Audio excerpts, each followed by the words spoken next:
ഇതേപോലെ ഒരു കാലിച്ചായ്ക്കുള്ള കച്ചവടം പോലും നടന്നില്ലല്ലോ. ഒരു തൊഴിൽ മാത്രം പഠിച്ചു വെച്ചാൽ ഇതാണ് ഒരു കുഴപ്പം. സാറേ ഇതാണ് റൂം. ഇതാണ്. നോക്കിക്കേ. എല്ലാ നാറുകളും ഉണ്ടല്ലോ. ഇഷ്ടപ്പെട്ടോ? കുഴപ്പമില്ല സാർ. ഗ്രേസിക്ക് ഇഷ്ടമാണെങ്കിൽ എനിക്ക് ഇഷ്ടമാണ്. വാസു, ഇവൻ ഞാൻ ഉദ്ദേശിച്ചതിനെക്കാളും തറയാണല്ലേ തത്തറ. ജ്യൂസ് വേണോ? ഇതൊക്കെ ഇതിനിടയിൽ നടക്കണ്ടില്ലേ? ഗ്രേസിക്ക് തിരക്കഥയൊന്നും അറിയില്ലല്ലോ. ഇന്ന് രാത്രി എന്റെ കൂടെ അല്ലേ, തിരക്കഥ എല്ലാം പഠിപ്പിച്ചു തരാം. നീ എന്താടോ ഒരു മണി അർത്ഥം വെച്ച് സംസാരിക്കുന്നേ? എന്ത് കഷ്ടമാണ്. ഇത് ആരാണ്? ഇത് ഏത് കോപ്പനായിരിക്കും? സാർ ബെഡ്ഷീറ്റും തോർത്തും കിട്ടിയില്ല. ചോദിച്ചോടാ കുഞ്ഞിരാമ, കൊണ്ടുപോടാ. എന്തുവാടേ ഇയാളെന്ത് പെണ്ണുങ്ങളെ കണ്ടിട്ടില്ല ഇത്? അത് തന്നെയാണ് എനിക്കും നിന്നോട് ചോദിക്കാനുള്ളത്. അടിച്ചവന്റെ ഉണ്ട ഞാൻ പൊട്ടിക്കും.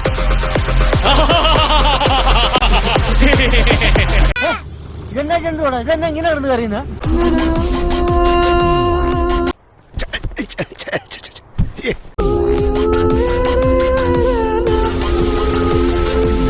എന്തായിരുന്നു അവിടെ കാഴ്ച? ഒരു കുളിസീൻ. പിന്നെ കുളിയേ ദൈവമേ, കുളി കഴിഞ്ഞ് പോയിക്കാണോ?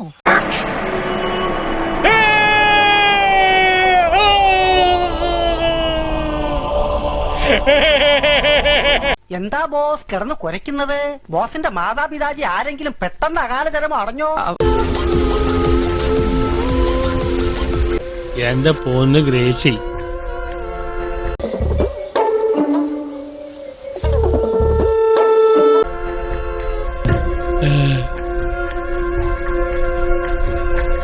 സ്ട്രോങ് എന്നാ തോന്നുന്നത്. പഠിച്ചത്ര തടി കൂടി കൊടുത്തിട്ടുണ്ടെങ്കിൽ എന്നാ പറയും വേണ്ട. എന്താ പൊന്നെ, എന്തുവാ ഇത്? തരൂ, ചുമ്മാ തരാന്ന്. എന്റെ പൊന്ന് ഗ്രേസി, നീ ഇത്ര പെട്ടെന്ന് വളയൊന്നും വിചാരിച്ചില്ല. ഓ യു റെഡി?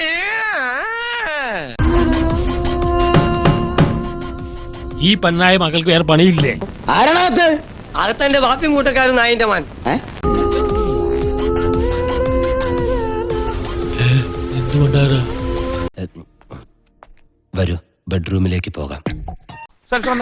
ചെല്ലട്ടെ. പോയാ എന്നാ പിന്നെ ഞാനങ്ങട് യാമാങ്കോ